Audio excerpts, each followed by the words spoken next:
जय माता दी दोस्तों। ओम नमः शिवाय। आप सभी का बहुत बहुत स्वागत है। आज हम सभी भक्तजन सोमवार व्रत की कथा सुनेंगे। तो आइए माता की कृपा से कथा को प्रारंभ करते हैं। आप सभी कथा को सुनने से पहले वीडियो को लाइक ज़रूर करें, साथ ही में हमारे चैनल को सब्सक्राइब भी करें ताकि आप सभी को ऐसी ही कथाएं सुनने को मिलें और माता रानी की कृपा आप सभी पर बनी रहे। बोलिए भगवान शंकर की जय। एक समय भगवान महादेव जी और माता पार्वती जी के साथ भ्रमण करते हुए मृत्यु लोक में विदर्भ देश की अमरावती नगरी में पहुँचे। वह पूरी नगरी हर प्रकार के सुखों से परिपूर्ण थी। उस पुरी के राजा ने एक अति सुंदर शिव मंदिर बनवाया था। उसी मंदिर में महादेव जी और माता पार्वती निवास करने लगे। एक समय की बात है, एक समय माता पार्वती जी ने भगवान शंकर को प्रसन्नचित्त देखकर मन बहलाने की इच्छा से उनसे चौसर खेलने का आग्रह किया।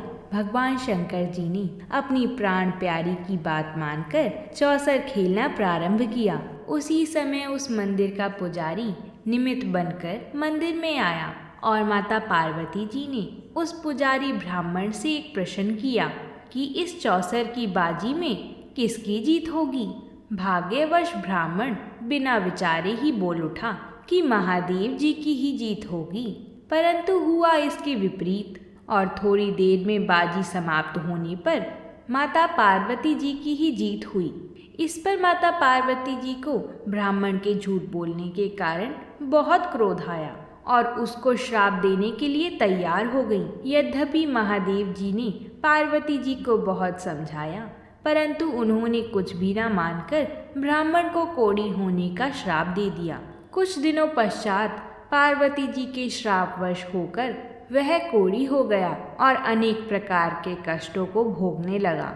जब इस प्रकार उसको कष्ट भोगते हुए बहुत दिन हो गए तो एक दिन स्वर्ग की अप्सराएं भगवान शिव जी के मंदिर में पूजा करने के लिए आईं और पुजारी जी को शारीरिक कोढ़ से दुखी देखकर दया भाव से पूछा तो ब्राह्मण ने विनाश का वृत्तांत बताया कि भगवान शिव जी और माता पार्वती जी के चौसर खेलने और पार्वती जी के श्राप से ही मेरा ये हाल हुआ है। तब अप्सराएं यह सब कथा सुनकर कहने लगी कि हे ब्राह्मण, अब तुमको अधिक दुख नहीं उठाना पड़ेगा। भगवान शंकर की कृपा से तुम्हारे सब दुख दूर हो जाएंगे। तुम सब व्रतों में उत्तम व्रत सोमवार व्रत को विधि पूर्वक करो।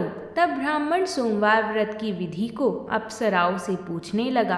अप्सराएं कहने लगी कि सोमवार व्रत को स्नान आदि से निवृत्त होकर अच्छे वस्त्र धारण कर फिर आधा किलो खूब अच्छी तरह शुद्ध भुने हुए गेहूं का आटा लेकर उसका प्रसाद बनाओ और फिर उसके 3 भाग कर लो। फिर चंदन, अक्षत, फूल, धूप, नैवेद्य, बेलपत्र, धतूरा आदि लेकर प्रदोष काल में भगवान शंकर का पूजन करो। भगवान शंकर का पूजन भक्ति और श्रद्धा से युक्त होकर करो। फिर प्रसाद के 3 भागों में से एक भाग भगवान शंकर का प्रसाद समझकर उपस्थित सज्जनों को बांट दो और आप भी प्रसाद पालो। इस प्रकार 16 सोमवार तक व्रत करो। फिर 70वें सोमवार को पाव भर शुद्ध गेहूं का आटा लेकर उसकी बाटी बनाओ और उसमें घी, शक्कर, गुड़ परिणाम सहित मिलाकर चूरमा बनाओ और शिव जी का भोग लगाकर उपस्थित सज्जनों को बांट दो। साथ ही आप भी प्रसाद पालो। इस प्रकार करने से भगवान शंकर की कृपा से मनुष्य के सब मनोरथ पूरे हो जाते हैं। ऐसा कहकर अप्सराएं तो स्वर्ग चली गईं और उस ब्राह्मण ने अप्सराओं की कथा अनुसार विधिवत 16 सोमवार तक व्रत किया और भगवान शंकर की कृपा से रोग मुक्त होकर बड़े आनंद से रहने लगा। कुछ काल व्यतीत हो जाने पर भगवान शिव और माता पार्वती जी फिर उसी मंदिर में पधारे। उस ब्राह्मण को श्राप मुक्त देखकर पार्वती जी ने बड़े आश्चर्य से पूछा कि रोग मुक्त होने का क्या कारण है। तब ब्राह्मण ने 16 सोमवार की सब कथा सुनाई। माता पार्वती व्रत का वृतांत सुनकर बहुत ही प्रसन्न हुई और उन्होंने भी विधि पूर्वक इस व्रत को किया तथा व्रत के प्रभाव से उनके गए हुए पुत्र स्वामी कार्तिकेय स्वयं आकर माता की आज्ञाकारी हुए। कार्तिकेय जी को अपने विचारों में परिवर्तन होने का कारण जानने की बड़ी भारी इच्छा हुई और उन्होंने माता जी से इस रहस्य का कारण सुनने की इच्छा प्रकट की। तब माता पार्वती जी ने 16 सोमवार व्रत की कथा सुनाई। तब उन्होंने भी इस व्रत का प्रभाव सुनकर उनका एक मित्र ब्राह्मण बहुत दिनों से परदेश गया हुआ था, उससे मिलने की इच्छा से इस व्रत को धारण किया और उनका मित्र बहुत शीघ्र ही आकर कार्तिकेय जी से मिला और उनसे अकस्मात मिलने का रहस्य कार्तिकेय जी से पूछा। उन्होंने उत्तर दिया कि हमने तुमसे मिलने के लिए 16 सोमवार का व्रत किया था, उसी के प्रभाव से तुम मिले हो। ऐसा सुनकर ब्राह्मण ने भी अपने विवाह की इच्छा से विधि पूर्वक इस व्रत को किया। इस व्रत के प्रभाव से एक समय ब्राह्मण कार्यवश किसी दूसरे देश में गया तो उस समय वहाँ के राजा की कन्या का स्वयंवर था और अनेक देशों के राजकुमारी के साथ विवाह करने की इच्छा से वहाँ आए हुए थे। राजा ने यह प्रण किया हुआ था कि जिस राजकुमार के गले में आभूषणों से सजी हुई हथनी माला डाल देगी, उसी के साथ अपनी कन्या का विवाह कर देगा। ब्राह्मण भी स्वयंवर देखने के लिए वहाँ गया हुआ था और भाग्यवश हथिनी ने माला ब्राह्मण के गले में डाल दी। राजा ने प्रतिज्ञा अनुसार अपनी कन्या का विवाह उस ब्राह्मण के साथ करा दिया और उसको बहुत धन दिया तथा उसका बहुत सम्मान करके संतुष्ट किया। ब्राह्मण उस राजकन्या को पाकर अति प्रसन्न से अपना जीवन व्यतीत करने लगा। एक समय उस राजकन्या ने अपने पति से कहा कि हे प्राणनाथ, आपने ऐसा कौन सा पुण्य काम किया था जिसके प्रभाव से हथिनी ने सब राजकुमार को छोड़कर आपके ही गले में वरमाला डाली।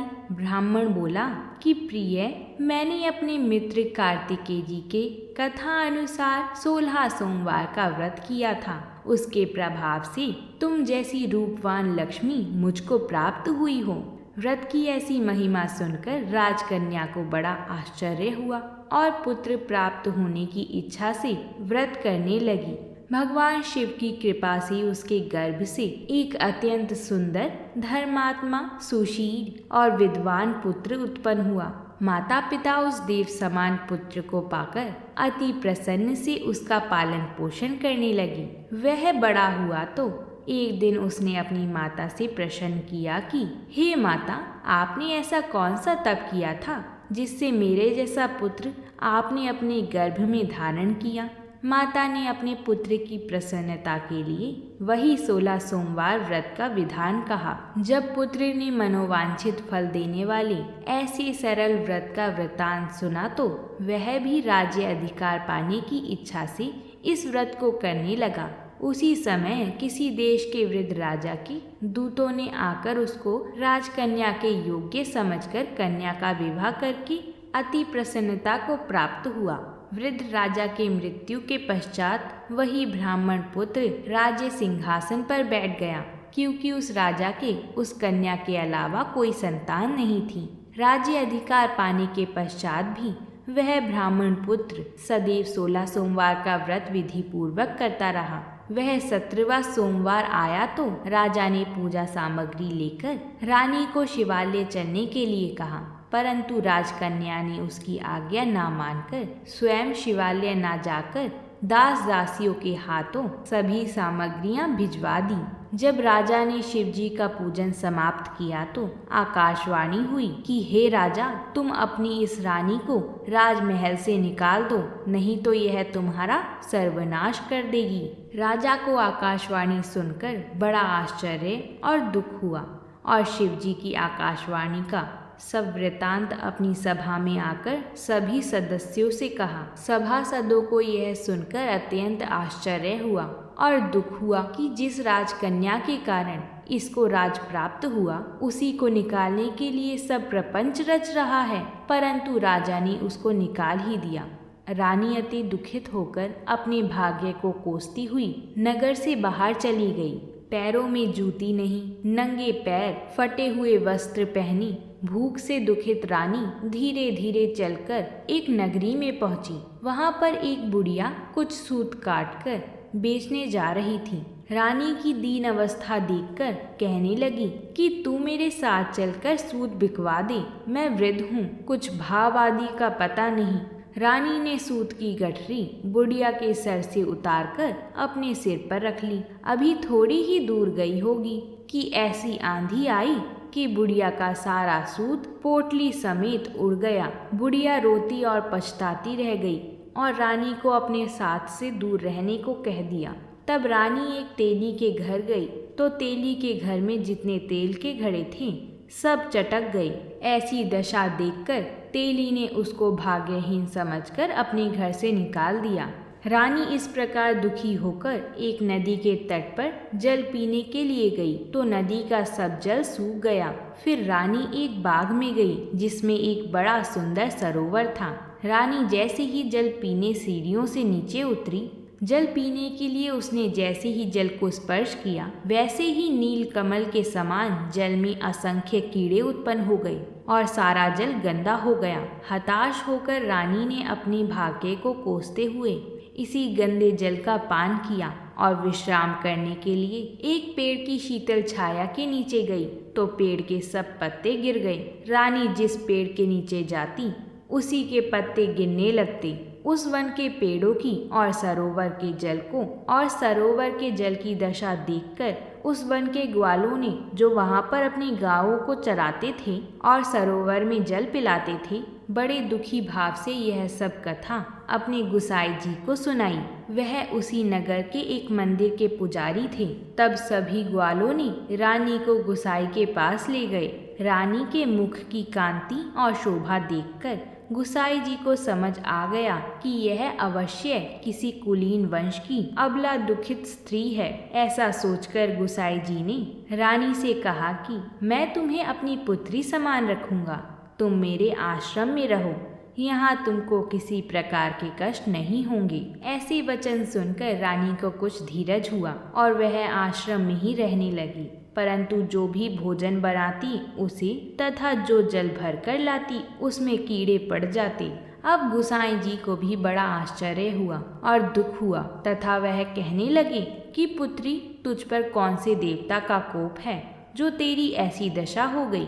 तब गुसाई जी की बात सुनकर रानी ने शिव पूजा का सारा वृतांत गुसाई जी को सुनाया। तो गुसाई जी ने अनेक प्रकार से भगवान शंकर की स्तुति की और रानी से कहने लगे कि पुत्री, तुम सब मनोरथ पूर्ण करने वाले 16 सोमवार का व्रत करो, उसके प्रभाव से ही तुम्हारे सब कष्ट दूर होंगे। गुसाई जी की आज्ञा अनुसार रानी ने 16 सोमवार के व्रत किए और 17वें सोमवार को पूजन से राजा के हृदय में विचार उत्पन्न हुआ कि रानी को गए बहुत समय हो गया है, न जाने कहाँ भटकती होंगी, अब उसे ढूंढना चाहिए। यह विचार कर चारों दिशाओं में अपने दूतों को रानी को ढूंढने के लिए भेजा। ढूंढते ढूंढते गुसाई जी के आश्रम में भी पहुंच गए और उनको सब वृतांत सुनाकर रानी को अपने साथ ले जाने के लिए कहा, परंतु गुसाई जी ने रानी को नहीं भेजा। तब दूतों ने रानी का पता और सब वृतांत जाकर राजा को सुनाया। राजा सब वृतांत सुनकर स्वयं गुसाई जी के आश्रम में गए और गुसाई जी से विनती भाव से कहने लगे कि महाराज, यह महारानी मेरी पत्नी है। भगवान शंकर के कोप से मैंने इसको त्याग दिया था। अब भगवान शंकर का कोप इस पर शांत हो गया है, इस कारण इसको लेने के लिए यहाँ आया हूँ। आप इसको मेरे साथ चलने की आज्ञा दीजिए। गुसाई जी ने राजा की बातों का विश्वास करके रानी को राजा के साथ जाने की आज्ञा दे दी और रानी बड़ी प्रसन्नता के साथ राजमहल में आई। तब नगरवासियों ने नगर को खूब सजाया, सारे नगर में बाजी बजाई, घर घर जाके मंगल गान किए। विद्वानों ने वेद मंत्रों का उच्चारण किया और अपने राजा रानी का स्वागत किया। महाराज ने ब्राह्मणों को बहुत सा धन दिया। नगरों में जगह जगह सदाव्रत खुलवाकर गरीबों को भोजन खिलाया। इस प्रकार राजा भगवान शंकर की कृपा से अनेक प्रकार से सुख को भोगता हुआ बड़े आनंद के साथ जीवन व्यतीत करने लगा। अब तो राजा और रानी दोनों ही प्रतिवर्ष 16 सोमवार के व्रत करते और शिव जी का पूजन विधि पूर्वक करते और इस लोक में अनेक प्रकार के सुखों को भोगकर शिवलोक को प्राप्त हुए। ऐसे ही जो मनुष्य भक्ति और श्रद्धा से पूर्ण होकर सोमवार का व्रत करता है तथा भगवान शिव जी का पूजन करता है, वह इस संसार में अनेक सुखों को भोगकर अंत समय में शिवपुरी को प्राप्त होता है। यह व्रत सर्व प्रकार से मनोरथ को पूर्ण करने वाला है। बोलिए भगवान शंकर की जय, बोलिए माता पार्वती जी की जय। अगर आप सभी को हमारी ये कथा पसंद आई हो तो वीडियो को लाइक ज़रूर करिएगा। साथ ही कमेंट बॉक्स में हर हर महादेव ज़रूर लिखिएगा। प्रेम से बोलिए जय माता दी।